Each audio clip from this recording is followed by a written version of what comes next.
Hi hello good morning, welcome back to my YouTube channel. ಇದು ಸಂಕ್ರಾಂತಿ ಹಬ್ಬದ vlog ಆಗಿರುತ್ತೆ. ಹಾಗೆ ಹಬ್ಬದ ಸ್ಪೆಷಲ್ ರಂಗೋಲಿ ಹಾಕ್ತಾಯಿದ್ದೀನಿ. ತುಂಬ ದಿನಗಳ ನಂತರ ನಾನು ರಂಗೋಲಿ ಬಿಡಿಸ್ತಾ ಇರೋದು. ಹೇಗಿದೆ ಅಂತ ಕಮೆಂಟ್ ಮಾಡಿ. ಇಷ್ಟ ಆದರೆ ಒಂದು ಲೈಕ್ ಮಾಡಿ, ಸಬ್ಸ್ಕ್ರೈಬ್ ಮಾಡಿ. ಬನ್ನಿ ವ್ಲಾಗ್ ಸ್ಟಾರ್ಟ್ ಮಾಡೋಣ. ನಾನು ಇವತ್ತು ಮಡಿಕೆ ಡಿಸೈನಲ್ಲಿ ರಂಗೋಲಿ ಬರೆಯೋಣ ಅಂತ ಅಂದ್ಕೊಂಡಿದ್ದೆ. ಅಂದರೆ ಸಂಕ್ರಾಂತಿ ಹಬ್ಬಕ್ಕೆ ಏನು ಫೇವ್ರೇಟ್ ಆಗಿದೆಯೋ ಆ ರೀತಿ ಡಿಸೈನ್ಸ್ ಹಾಕಿ ಮಾಡೋಣ ಅಂತ ಅಂದ್ಕೊಂಡಿದ್ದೀನಿ. ಈ ಥರ ರಂಗೋಲಿ ನಾನು ತುಂಬ ಟ್ರೈ ಮಾಡಿಲ್ಲ. ಯಾವ ರೀತಿ ಬರುತ್ತೆ ಅಂತ ನೋಡೋಣ. ಇಷ್ಟ ಆದರೆ ಪ್ಲೀಸ್ ಒಂದು ಲೈಕ್ ಮಾಡಿ. ಇದು ನಾನು ಕಾಲೇಜ್ಗೆ ಹೋಗೋ ಟೈಮಲ್ಲೆಲ್ಲ ತಂದು ಇಟ್ಕೊಂಡಿರೋಂಥ ಕಲರ್ಸ್ ಆಗಿತ್ತು. ಇದು ಮನೆಯೆಲ್ಲ ಕ್ಲೀನ್ ಮಾಡಬೇಕಾದ್ರೆ ಹಬ್ಬಕ್ಕೆ ಸಿಕ್ತು. ಹಾಗಾಗಿ ಸ್ವಲ್ಪ ಕಲರ್ಸ್ ಎಲ್ಲ ಹಾಕ್ಬಿಟ್ಟೆ ರಂಗೋಲಿ ಬರೆಯೋಣ ಅಂತ ರಂಗೋಲಿ ಬರಿತಾಯಿದ್ದೀನಿ. ನನಗೆ ಅಷ್ಟೊಂದೆಲ್ಲ ರಂಗೋಲಿ ಏನು ಬರಲ್ಲ, ಸಿಂಪಲಾಗಿ ಬರಿತೀನಿ. ಅಷ್ಟರಲ್ಲಿ ಅಮ್ಮ ಒಳಗಡೆ ಎಲ್ಲ ಕ್ಲೀನ್ ಮಾಡ್ಕೊತಾ ಇದ್ದರು. ಅಮ್ಮ ಪೂಜೆಗೆಲ್ಲ ರೆಡಿ ಮಾಡ್ಕೊತಾಯಿದ್ರು. ಅಷ್ಟರಲ್ಲಿ ನಾನು ರಂಗೋಲಿ ಎಲ್ಲ ಬರ್ಕೊಂಡೆ. ಇದು ಕಬ್ಬಿನ ಜಲ್ಲೆ ಬರೆಯೋಕ್ಕೆ ಹೋದರೆ ಅದು ತೆಂಗಿನ ಮರ ಆಗಿಬಿಡುತ್ತೆ. ಯಾವಾಗಾದರೂ ಅಷ್ಟೇ ಇದನ್ನು ಎಷ್ಟೊಂದು ಸಲ ಟ್ರೈ ಮಾಡಿದ್ದೀನಿ, ಅದು ಬರೀಲಿಕ್ಕೆ ಬರಲ್ಲ. ಎಷ್ಟು ಕಷ್ಟ ಆಗುತ್ತೆ ಗೊತ್ತಾ ನನಗೆ. ಈ ಕಬ್ಬಿನ ಎಲೆಗಳು ಬರೆಯೋದು ಒಂದು ದೊಡ್ಡ ಕೆಲಸ ನನಗೆ. ಅದನ್ನೊಂದು 2-3 ಸಲ ಯೋಚನೆ ಮಾಡಿ ಬರೆದಿದ್ದೀನಿ. ಈ ಥರ ಕಲರ್ಸ್ ಎಲ್ಲ ಚೆನ್ನಾಗಿ ತುಂಬಿದಾಗೆ ರಂಗೋಲಿ ಫುಲ್ ಕಂಪ್ಲೀಟ್ ಅನಿಸೋದು.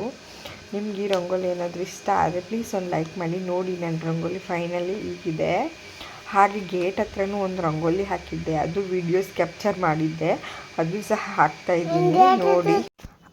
ಹಬ್ಬ ಅಂದ್ರೇ ಮನೇಲಿ ರಂಗೋಲಿ ಬಿಟ್ಟು ಪೂಜೆ ಪುನಸ್ಕಾರಗಳೆಲ್ಲ ಮಾಡೋದೇ ಒಂದು ದೊಡ್ಡ ಖುಷಿಯಾಗಿರುತ್ತದೆ. ಹಾಗೆ ನಾನು ಅಮ್ಮ ಪೂಜೆಗೆಲ್ಲ ರೆಡಿ ಮಾಡ್ಕೊತಾ ಇದ್ರಲ್ಲ, ನಾನಿಲ್ಲಿ ಬಂದು ಒಲೆ ಪೂಜೆ ಎಲ್ಲ ಮುಗಿಸ್ಕೊಂಡು ಇಲ್ಲಿಗೆ ಅವರೆಕಾಯಿ ಮತ್ತು ಗೆಣಸು ಕಡಲೆಕಾಯಿ ಬೇಯಿಸ್ಕೊಳ್ಳೋಕೆ ಇಟ್ಟಿದ್ದೀನಿ. ಅಷ್ಟರಲ್ಲಿ ಸಾಂಬಾರಿಗೆಲ್ಲ ರೆಡಿ ಮಾಡ್ಕೊಂಬಿಡೋಣ ಅಂತ ಒಂದು ಸ್ಟವ್ ಮೇಲೆ ಪ್ಯಾನ್ ಇಟ್ಬಿಟ್ಟು ಈರುಳ್ಳಿ, ಬೆಳ್ಳುಳ್ಳಿ, ಶುಂಠಿ ಎಲ್ಲ ನೀಟಾಗಿ ಫ್ರೈ ಮಾಡ್ಕೊತಾ ಇದ್ದೀನಿ. ಹಾಗೆ ಸ್ವಲ್ಪ ಶುಂಠಿ ಹಾಕೋದ್ರಿಂದ ಟೇಸ್ಟ್ ಚೆನ್ನಾಗಿರುತ್ತೆ. ಹಾಗೆ ಟೊಮೊಟೊ ಸಾಫ್ಟ್ ಆಗೋವರೆಗೂ 1-2 ಎಲೆ ಪುದೀನ ಮತ್ತು ಕೊತ್ತಂಬರಿ ಹಾಕಿ ನೀಟಾಗಿ ಮಿಕ್ಸ್ ಮಾಡಿಕೊಂಡು, ಸ್ವಲ್ಪ ಕಾಯಿ ಅಂದರೆ ನಿಮ್ಗೆ ಎಷ್ಟು ಬೇಕೋ ಅಷ್ಟು ಸಾಂಬಾರಿಗೆ ತಕ್ಕಂತೆ ಕಾಯಿ, ಖಾರದ ಪುಡಿ, ಧನಿಯಾ ಪುಡಿ ಹಾಕ್ಕೊಂಡು ನೀಟಾಗಿ ಮಿಕ್ಸ್ ಮಾಡ್ಕೋಬೇಕು. ಹಾಗೆ 1-2 ಸ್ಪೂನ್ ಎಣ್ಣೆ ಹಾಕ್ಕೊಂಡು ಒಗ್ಗರಣೆ ಹಾಕೋಬೇಕು. ಕಾಳೆಲ್ಲ ನೀಟಾಗಿ ಮಿಕ್ಸ್ ಮಾಡ್ಕೊಂಡು ಒಗ್ಗರಣೆಯಲ್ಲಿ ಮಸಾಲೆ ರುಬ್ಬಿಟ್ಕೊಂಡಿರೋಂಥ ಮಸಾಲೆ ಹಾಕ್ಬಿಟ್ಟು ಒಂದು ಸ್ವಲ್ಪ ಎಷ್ಟು ಬೇಕೋ ಅಷ್ಟು ನೀರು ಹಾಕ್ಕೊಂಡು ರುಚಿಗೆ ತಕ್ಕಷ್ಟು ಉಪ್ಪು ಹಾಕ್ಕೋಬೇಕು. ಉಪ್ಪು ಹಾಕ್ಕೊಂಡು ಲಿಡ್ ಕ್ಲೋಸ್ ಮಾಡಿ ಒಂದು ವಿಸಿಲ್ ಅಥವಾ ಒಂದು ವಿಸಿಲ್ ಬಂದೇ ಇಲ್ಲ ಅಂದ್ರೂ ಪರವಾಗಿಲ್ಲ, ನೀಟಾಗಿ ಬೆಂದಿರುತ್ತೆ. ಅಷ್ಟರಲ್ಲಿ ಅಮ್ಮ ಎಲ್ಲ ಪೂಜೆ ಮಾಡ್ಕೊಂಡಿದ್ರು. ನಾನು ಅಷ್ಟೊತ್ತಿಗೆ ಬಂದು ಪ್ರಸಾದ ತೊಗೊಂಡು ಅದು ಒಂದು ವಿಡಿಯೋ ಆಗಿರಲಿ ಅಂತ ತೊಗೊಂಡೆ. ಹಾಗೆ ಪಲಾವ್ ಎರಿಯೋದು ಮಾಡಬೇಕಾಗಿತ್ತು. ನನ್ನ ಮಗಳು ಹುಟ್ಟಿ 6 ತಿಂಗಳಾಗಿದೆ. ನನ್ನ ಮಗಳಿಗೂ ಮತ್ತು ನನ್ನ ಮಗನಿಬ್ಬರಿಗೂ ಈ ವರ್ಷದಿಂದ ಪಲಾವ್ ಮಾಡಬೇಕು ಅಂತ ತುಂಬ ಅಂದ್ಕೊಂಡಿದ್ದೆ. ಈ ಸಲ ಮುಗಿಸ್ಕೊಳ್ಳೋಣ ಅಂತ ನಾನು ಅಮ್ಮ ರೆಡಿ ಮಾಡ್ಕೊತಾ ಇದ್ವಿ. ಸ್ವಲ್ಪ ಹೂವು, ಅಕ್ಷತೆ, ಚಾಕ್ಲೇಟ್ಸ್ ಮತ್ತು ಹೆಲ್ಚಿಕಾಯಿ ಮತ್ತು ಇದನ್ನೇನಂತ ಸಣ್ಣ ಆಪಲ್ ಅಂತಾರಲ್ಲ, ಆ ಆಪಲ್, ಸ್ವಲ್ಪ ಕಬ್ಬಿನ ಚೂರಿ ಎಲ್ಲ ಹಾಕ್ಕೊಂಡು ಅಕ್ಷತೆ ಎಲ್ಲ ಹಾಕ್ಕೊಂಡು ಮಿಕ್ಸ್ ಮಾಡ್ಕೊಂಡು ಇಟ್ಕೊಂಡೆ. ಹಾಗೆ ತಟ್ಟೆಗಳೆಲ್ಲ ಮುಂದೆ ಜೋಡಿಸ್ಕೊಂಡೆ. ಹಾಗೆ ದೀಪ ಆರತಿ ಎಲ್ಲ ರೆಡಿ ಮಾಡ್ಕೊಂಡಿದ್ದೆ.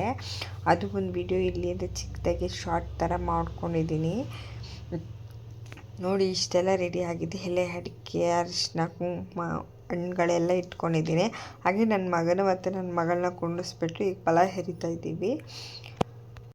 ಹಾಗೆ ನನ್ನ ಮಗಳನ್ನ ಕುಂಡಿಸಿದ ತಕ್ಷಣ ನಾನು ಕುತ್ಕೊಳ್ಳಲ್ಲ ನನ್ನ ಮೇಲೆ ಅನ್ನೋ ಥರ ಕಿರಿಸ್ತಾ ಇದ್ಲು. ಹಾಗೆ ಅರಿಶಿನ ಕುಂಕುಮ ಎಲ್ಲ ಇಟ್ಟಿದ್ದೆ. ಅವಳು ಒಂದು ಕಡೆ ಕೊಡ್ತಾ ಇಲ್ಲ. ಅವನಂತೂ ಇಟ್ಕೊಳಕ್ಕಾಗ್ತಿಲ್ಲ ಅಮ್ಮ ನನಗೆ ಅಂತ ಹೇಳ್ತಿದ್ದ. ಹಾಗೂ ಸ್ವಲ್ಪ ಇಟ್ಕೊಳ್ಳಪ್ಪ ಅಂತ ಹೇಳ್ಬಿಟ್ಟು ಬೇಗ ಅಮ್ಮ ಎಲ್ಲ ಮಾಡ್ತಾಯಿದ್ರು. ಅದು ನಾನೆಲ್ಲ ವೀಡಿಯೋ ಮಾಡ್ಕೊಂಡೆ. ಹಾಗೆ ನನ್ನ ತಮ್ಮ ಬಂದೆ. ನನ್ನ ತಮ್ಮ, ನಾನು, ನನ್ನ ಪಪ್ಪ ಎಲ್ಲರೂ ಸೇರ್ಕೊಂಡು ಮಾಡಿದ್ವಿ. ಒಂದು ಕಡೆ ಹಬ್ಬ ಅಂದ್ರೇ ಖುಷಿಯಾಗುತ್ತೆ. ಮನೆ ಹೆಣ್ಮಕ್ಳು ಇರಬೇಕು, ಹಬ್ಬಗಳು ಮಾಡಬೇಕು ಅಂದರೆ ಹೆಣ್ಮಕ್ಳಿದ್ರೇ ಒಂದು ಹಬ್ಬದ ಕಳೆ ಆಗಿರುತ್ತೆ. ಹಾಗೆ ಮಕ್ಕಳನ್ನ ಹಿಡಿಯೋದು ಎಷ್ಟು ಕಷ್ಟ ಗೊತ್ತಾ. ಈ ಥರ ಮಾಡಬೇಕಾದ್ರೆ ಪೂಜೆ ಪುನಸ್ಕಾರಗಳೆಲ್ಲ ಮಾಡಬೇಕಾದ್ರೆ ತುಂಬ ಕಷ್ಟ. ಅವ್ರು ಈ ಕಡೆ ಇವ್ಳು ಚಾಕ್ಲೇಟ್ ಹಾಯ್ಕೊಳಕ್ಕೆ ಹೋಗಿದ್ದೆ, ಆ ಕಡೆ ಅವಳು ಚಾಕ್ಲೇಟ್ ಹಾಯ್ಕೊಳಕ್ಕೆ ಹೋಗ್ತಾಯಿದ್ದಾರೆ. ಇಬ್ಬರು ಹಿಡಿಯೋಷ್ಟು ಸಾಕಾಗೋಯ್ತು. ಇದು ನನ್ನ ಇವತ್ತಿನ ವ್ಲಾಗ್ ಆಗಿರುತ್ತೆ, ಹಬ್ಬದ ವ್ಲಾಗ್ ಆಗಿರುತ್ತೆ. ಈ ವಿಡಿಯೋ ಏನಾದರೂ ನಿಮ್ಗೆ ಇಷ್ಟ ಆದರೆ ಪ್ಲೀಸ್ ಒಂದು ಲೈಕ್ ಮಾಡಿ, ಸಬ್ಸ್ಕ್ರೈಬ್ ಮಾಡಿ. ಲಾಸ್ಟಲ್ಲಿ ಈ ವಿಡಿಯೋದು ಶಾರ್ಟ್ ಹಾಕಿರ್ತೀನಿ ನೋಡಿ. ಇಷ್ಟ ಆದರೆ ಪ್ಲೀಸ್ ಒಂದು ಲೈಕ್ ಮಾಡಿ.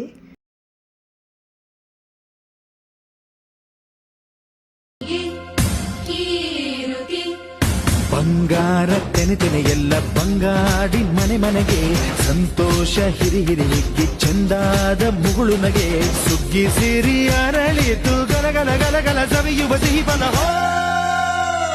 ತುಂಬಿ ತುಳುಕಲಿ ಆನಂದ ಕಲರವ ನಾಡಿಗೆ ಭೂಮಿಗೆ ಸಂತೋಷ ಹಿರಿ ಹಿರಿ ಹಿಗ್ಗಿ ಚಂದಾದ ಮುಗುಳು ನಗೆ ಬಂಗಾರ ತೆನೆ ತೆನೆ ಎಲ್ಲ ಬಂಗಾಡಿ ಮನೆ ಮನೆಗೆ